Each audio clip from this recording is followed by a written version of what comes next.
I welcome you. Video शुरू करने के पहले एक इंफॉर्मेशन है आपके लिए। आप वेबसाइट विजिट कर लेंगे, फेसबुक पेज को भी विजिट कर लेंगे, जिसका लिंक डिस्क्रिप्शन बॉक्स में दिया गया है। पिछले वीडियो में हम लोगों ने देखा था ऑन, एवर और ओवर के कॉन्सेप्ट को। आज हम लोग देखेंगे फ्रॉम, ऑफ, सिंस और ऑफ, इसके कॉन्सेप्ट को देखेंगे। ये बहुत ही इंपॉर्टेंट प्रीपोजिशंस हैं। इन चारों का हिंदी अर्थ होता है से। से के अर्थ में इनका प्रयोग किया जाता है, लेकिन प्रयोग करने का टर्म कंडीशन भिन्न भिन्न है। चारों का चार प्रकार का कंडीशन होता है प्रयोग करने में। सबसे पहले हम लोग देखते हैं फ्रॉम को। फ्रॉम का प्रयोग का क्या कॉन्सेप्ट है। राम केम फ्रॉम होम, यहां पर आप देख सकते हैं फ्रॉम प्रीपोजिशन का प्रयोग किया गया है। Ram came from home, Ram घर से आया, मतलब राम घर से अलग हो रहा है, यानी अलग होने का कॉन्सेप्ट है। फ्रॉम का प्रयोग हम वहां करते हैं जहां पर अलगाव का बोध होता है। Ram came from home, Ram घर से आया, घर से अलग होने का यहाँ पर अर्थ निकल रहा है, इसलिए यहाँ पर फ्रॉम का प्रयोग होगा। The mango fell from the tree, आम पेड़ से गिरा, आम पेड़ से गिरा। आप देख सकते हैं पेड़, और उस पेड़ से आम नीचे गिर रहा है, पेड़ से आम अलग हो रहा है। तो इस अलगाव का बोध करने के लिए फ्रॉम शब्द का प्रयोग यहां पर किया गया है। तीसरा एग्जांपल है she is suffering from corona. आजकल कोरोना बीमारी पूरे विश्व स्तर पर फैला हुआ है, जिसके बचाव के लिए पूरी दुनिया लगी हुई है। She is suffering from corona, corona एक बीमारी है जिससे जूझ रही है, वह कोरोना से जूझ रही है। मतलब सफर होने का जो कारण है वह कोरोना है। मतलब कारण को बताने के लिए फ्रॉम का प्रयोग किया गया है, यानी फ्रॉम प्रीपोजिशन जो है कारण को भी बतलाने का काम करता है। उसी तरह she died from loss of blood, वह खून की कमी से मर गई। मरने का कारण खून की कमी है। यहां पर भी कारण को बतलाने के लिए फ्रॉम प्रीपोजिशन का प्रयोग किया गया है। यहां देखिए हम लोग इन दोनों एग्जांपल में कारण को बतला रहा है फ्रॉम, ऊपर के दोनों एग्जांपल में अलगाव को बतला रहा है फ्रॉम। तीसरा कॉन्सेप्ट है he will work from tomorrow, he will work from tomorrow, वह कल से काम करेगा, वह कल से काम करेगा। टुमारो ये टाइम को बतला रहा है और निश्चित टाइम को बतला रहा है, यानी निश्चित टाइम को बतलाने के लिए फ्रॉम प्रीपोजिशन का प्रयोग किया जाता है। अगले एग्जांपल में भी आप देखेंगे ही वर्क्स फ्रॉम 9 to 4, वह 9 से 4 बजे तक काम करता है। यहां भी 9 से 4 एक निश्चित समय सीमा है। ये निश्चित समय को बतलाने के लिए यहां भी फ्रॉम प्रीपोजिशन का प्रयोग किया गया है। I have written it from the book, मैंने किताब से इसे लिखा है। यहां पर फ्रॉम का जो प्रयोग किया गया है, ये किताब एक स्रोत है, एक सोर्स है, एक माध्यम है। ये माध्यम का काम कर रहा है बुक, जिसके माध्यम से कुछ लिखा गया है। आई हैव रिटन इट, मैंने इसे लिखा है फ्रॉम द बुक, किताब से। तो यहाँ पर फ्रॉम स्रोत को, माध्यम को, सोर्स को बतला रहा है।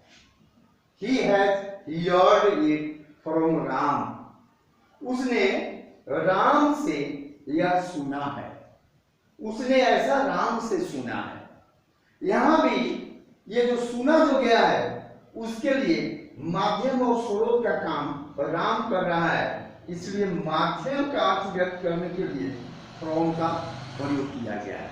तो यहाँ पर हम लोग देखें 3 अर्थों में फ्रॉम प्रीपोजिशन का प्रयोग किया गया है। पहला है अलगाव के अर्थ में, दूसरा है बीमारी के कारण को बताने के अर्थ में, और तीसरा है स्रोत के अर्थ में। एक और है चौथा, जो समय को, एक निश्चित समय को बताने के लिए, पॉइंट ऑफ टाइम को बताने के लिए फ्रॉम का प्रयोग किया गया है। इसी एग्जाम्पल का कॉन्सेप्ट यहां दिया गया है। फ्रॉम का अर्थ से होता है, किंतु इस से के कई अर्थ होते हैं। अतः फ्रॉम प्रीपोजिशन का प्रयोग अलगाव, कारण, निश्चित समय, पॉइंट ऑफ टाइम, स्रोत आदि कई अर्थों में होता है। ये आपका फ्रॉम प्रीपोजिशन था। अब दूसरा है ऑफ, OFF ऑफ। एक OF ऑफ होता है, उस कंसेप्ट को भी अगले वीडियो में देखेंगे। ये है ऑफ, यह भी है, लेकिन इसका स्पेलिंग FF है। यह भी अलगाव का ही बोध करता है। यह बोध किसी सतह से अलग होने का अर्थ देता है। कोई वस्तु, कोई ऑब्जेक्ट किसी सतह से जब अलग होता है तो उसके लिए ऑफ प्रीपोजिशन का हम प्रयोग करते हैं। जैसे स्विच ऑफ द फैन, पंखा का स्विच बंद करो। मतलब जब हम फैन का स्विच ऑफ करते हैं तो करंट से अलगाव हो जाता है, इसलिए स्विच ऑफ, इस ऑफ का प्रयोग हम करते हैं। Switch off the fan, switch off the mobile, mobile का कनेक्शन कट जाता है जब उसे हम स्विच ऑफ कर देते हैं, बंद हो जाता है। यानी यहां भी जो ऑफ है वह कनेक्शन को काटने का, अलग करने का अर्थ दे रहा है, इसलिए ऑफ का प्रयोग यहां पर हुआ। Monkey jump of the tree, बंदर पेड़ से कूदा। आप देख सकते हैं, बंदर पेड़ से कूदा। यहां पेड़ की जो डाली है उसके सतह से बंदर अलग हुआ है, इसलिए यहां भी ऑफ प्रीपोजिशन का प्रयोग किया गया है। Only old leaves are falling off the tree, केवल पुरानी पत्तियां, केवल पुराने पत्ते गिर रहे हैं पेड़ से। यहां भी पत्ते पेड़ से अलग हो रहे हैं, इसलिए यहां भी ऑफ प्रीपोजिशन का प्रयोग हुआ। उसी तरह get off the car, car से बाहर निकलो, कार के गेट से बाहर निकलो। यहां भी कार से अलग होने का अर्थ है, इसलिए गेट ऑफ प्रीपोजिशन का प्रयोग हुआ है। इसी तरह she is getting off the bus, वह बस से उतर रही है। गेटिंग ऑफ, उतर रही है, उससे अलग हो रही है। यहां भी ऑफ प्रीपोजिशन का प्रयोग किया गया। ऑफ प्रीपोजिशन का प्रयोग किसी सतह से अलग होने के अर्थ में किया गया है। इसी कंसेप्ट को यहां दिया गया। ऑफ का प्रयोग किसी सतह से अलग या दूर करने के अर्थ में होता है। अब हम लोग सिंस प्रीपोजिशन के कॉन्सेप्ट को देखेंगे। सिंस प्रीपोजिशन का प्रयोग समय को बतलाने के लिए किया जाता है। समय भी 2 तरह का होता है, एक को पीरियड ऑफ टाइम कहते हैं, दूसरे को पॉइंट ऑफ टाइम कहते हैं। मतलब पॉइंट ऑफ टाइम का मतलब है निश्चित समय, पीरियड ऑफ टाइम का मतलब है अवधि, अनिश्चित समय। सिंस का प्रयोग पॉइंट ऑफ टाइम यानी निश्चित समय को बतलाने के लिए किया जाता है। यहां आप देख सकते हैं कुछ एग्जाम्पल, जैसे मिनट बतलाना हो, निश्चित मिनट, घंटा या दिन, तारीख, साल, जो निश्चित हो उसको बतलाने के लिए सिंस का प्रयोग किया जाता है। जैसे आप देख सकते हैं सिंस 5 PM, 5 PM एक निश्चित टाइम है, 5 PM, since 5 AM, since 5 PM, since 5 o'clock, since 2020, ये सभी निश्चित समय को बता रहे हैं। Since Sunday, since morning, since evening, since afternoon, since night, since yesterday, since day before yesterday. Day before yesterday परसों को कहते हैं, यस्टरडे कल, बीते हुए कल को। डे बिफोर यस्टरडे यदि बीता हुआ कल है, परसों है। Childhood, since childhood, since birth, इस तरह का निश्चित समय का सूचक सिंस होता है। इसको व्यवहारिक एग्जाम्पल के साथ हम देख सकते हैं। I have been here since 4 o'clock। Since का प्रयोग वहां किया जाता है जहां पर कोई काम पास्ट में शुरू हुआ, पहले शुरू हुआ पास्ट में, और उसी पास्ट के समय को, निश्चित समय को दर्शाता है since. I have been here since 4 o'clock। मैं यहाँ 4 बजे से हूँ। 4 बजे से हूँ मतलब 4 बजे पास्ट का यस टाइम है, जिसको बताने के लिए सिंस का प्रयोग किया गया। He has been here since Sunday। वह यहाँ रविवार से है। सिंस का अर्थ यहाँ से है, रविवार से है। रविवार एक निश्चित दिन है, इसलिए यहाँ सिंस का प्रयोग हुआ। I have been playing since 2 PM। मैं 2 बजे से खेल रहा हूँ। यहाँ पर 2 बजे का जो टाइम है एक निश्चित टाइम है, इसलिए सिंस आया। Radha has been weeping since noon। नून दोपहर, राधा दोपहर से रो रही है। यहाँ दोपहर का जो समय है यह भी एक निश्चित समय है, इसलिए सिंस आया। Sure Success Coaching Center has been running since 2010। 2010 से Sure Success Coaching Center संचालित हो रहा है। तो ये 2010 जो है ये फिक्स टाइम है, इसलिए यहाँ पर सिंस आया। I have been learning English since childhood। मैं बचपन से अंग्रेजी सीख रहा हूँ। बचपन से यह भी एक निश्चित समय है, इसलिए यहाँ पर सिंस का प्रयोग आया।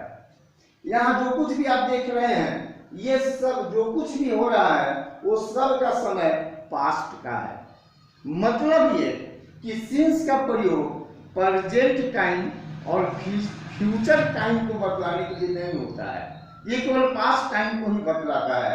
इसमें कहीं प्रेजेंट और फ्यूचर टाइम का कोई एग्जाम्पल नहीं मिलेगा, ये सब पास्ट टाइम को बतलाते हैं।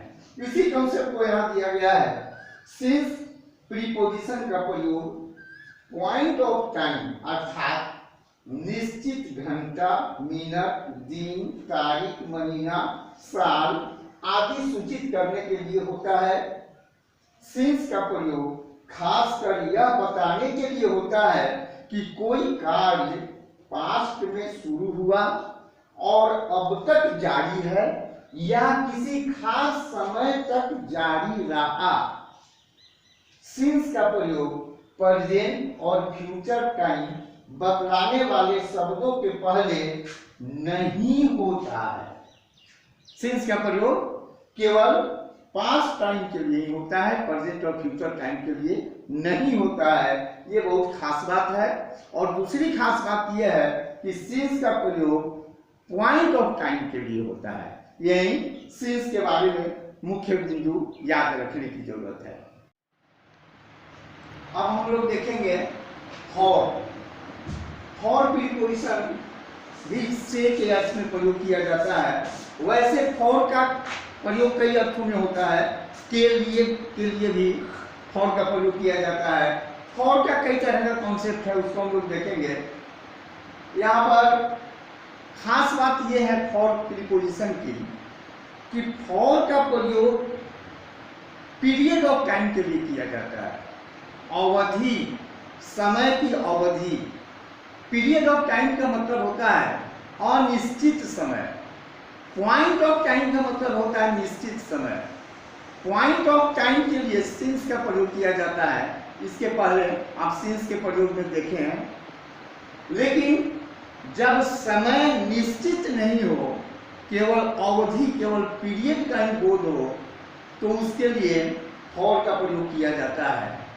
जैसे अगर मैं कहूँ 2 बजे से, तो यह 2 बजे से पॉइंट ऑफ टाइम हो जाएगा। लेकिन जब मैं कहूँ 2 घंटे से, तो ये 2 घंटे ये पॉइंट ऑफ टाइम नहीं होकर पीरियड ऑफ टाइम हो जाएगा, क्योंकि यह 2 घंटा निश्चित समय नहीं बतलाता कि कौन सा 2 घंटा, सुबह का 2 घंटा कि दोपहर का 2 घंटा कि शाम का 2 घंटा। इसलिए इसे पीरियड ऑफ टाइम कहेंगे, जबकि 2 बजे को पॉइंट ऑफ टाइम कहेंगे। 2 बजे के पहले सिंस का प्रयोग होगा और 2 आवर्स के पहले फॉर का प्रयोग होगा। फॉर का प्रयोग किन किन अर्थों में होता है, यहाँ हम देख सकते हैं सांकेतिक एग्जाम्पल में। इस सिंबॉलिक एग्जाम्पल में ये बताया गया है कि फॉर का प्रयोग हम वहाँ करते हैं जहाँ पर second, minute, hour, days, weeks, months, years, ये सभी समय सूचक शब्द हैं।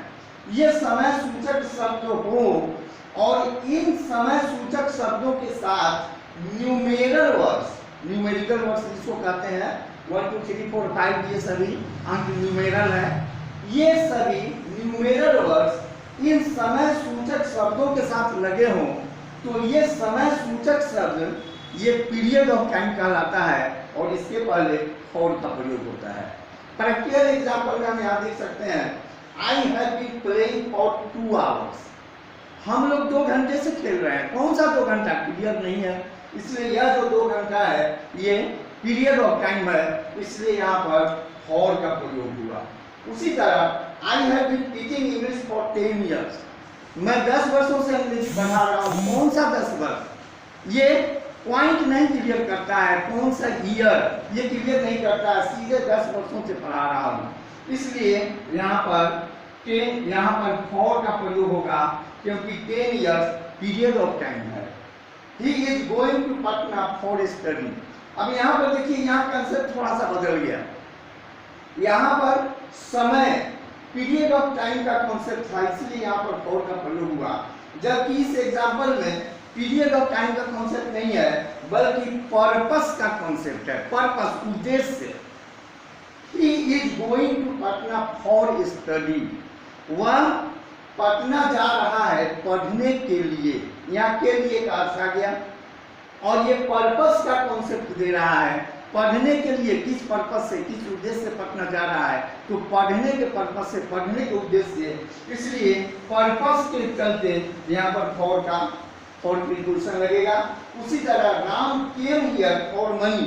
राम यहाँ रुपया के लिए आया, राम यहाँ धन के लिए आया, मनी के लिए आया। राम के आने का पर्पस क्या था? मनी।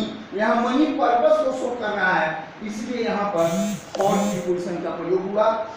उसी तरह he gave me money for work. अब यहाँ पर फिर एक तीसरा कॉन्सेप्ट आ गया।